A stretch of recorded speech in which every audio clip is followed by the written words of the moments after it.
दोस्तों आज भारत के एजुकेशन सिस्टम में ऐसी छेड़छाड़ हो रही है जो सीधा हमारे आने वाले बच्चों का भविष्य बर्बाद कर सकती है। न्यू एजुकेशन पॉलिसी के नाम पर सिलेबस में जबरदस्ती ऐसे टॉपिक घुसाए जा रहे हैं जो मॉडर्न करियर और ग्लोबल कंपटीशन से बिल्कुल संबंध नहीं रखते। मैथ्स और साइंस जैसे सब्जेक्ट में सूर्य सिद्धांता, बीजगणिता, पंचंग और मूर्ता जैसे प्राचीन ग्रंथ पढ़ाए जा रहे हैं। मतलब जब दुनिया AI, रोबोट्स, बायोटेक्नोलॉजी और स्पेस रिसर्च में आगे निकल रही है, तब हमारे बच्चों को बताया जा रहा है कि ग्रहों की गति और समय का हिसाब सूरज चांद देखकर लगाओ। उसके दिमाग में पुरानी धार्मिक ज्योतिषीय कॉन्सेप्ट थोपी जा रही है। ये एजुकेशन नहीं, एक बर्डन है। असम में तो फैसला हो गया है कि हर सब्जेक्ट का 20% हिस्सा प्रोजेक्ट बेस्ड और इन्हीं ग्रंथों पर होगा। लेकिन केरला जैसे स्टेट ने इसका विरोध करा क्योंकि उन्होंने समझ लिया है कि ये नॉलेज नहीं बल्कि आइडियोलॉजी थोपने की कोशिश है। और सिर्फ सिलेबस में नहीं बल्कि लीडर्स के स्टेटमेंट में भी ये कंफ्यूजन फैलाया जा रहा है। नेशनल स्पेस डे में जब स्कूल में बच्चों से पूछा गया कि स्पेस में सबसे पहला व्यक्ति कौन गया था,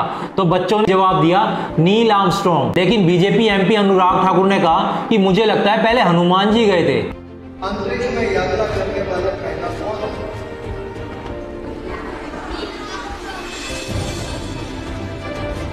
मुझे तो लगता है हनुमान जी।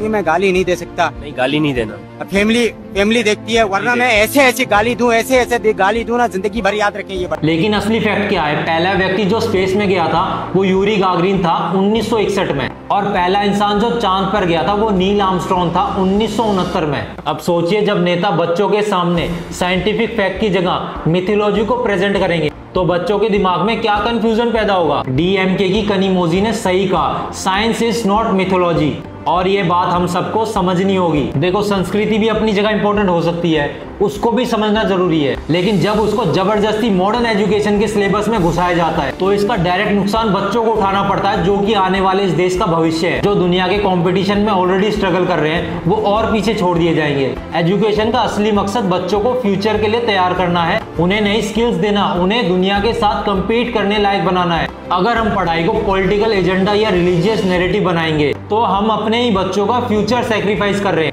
और फिर ब्लेम उन्हीं बच्चों पर डाल दिया जाएगा कि वो वर्ल्ड क्लास क्यों नहीं बन पाए। दोस्तों सच ये है, पढ़ाई को पढ़ाई रहने दो, दोनों को मिलाकर बच्चों का भविष्य खतरे में मत डालो। तो आपको भी इसका विरोध करना चाहिए, नहीं तो कल एक पूरी जनरेशन को मिथ और साइंस के बीच कंफ्यूज कर दिया जाएगा और उस वक्त हमारे पास सिर्फ पछतावा बचेगा। तो न्यू एजुकेशन पॉलिसी के बारे में आपकी क्या राय है? अपनी राय कमेंट में जरूर दें, और ऐसी वीडियो के लिए हमारे चैनल को सब्सक्राइब करें।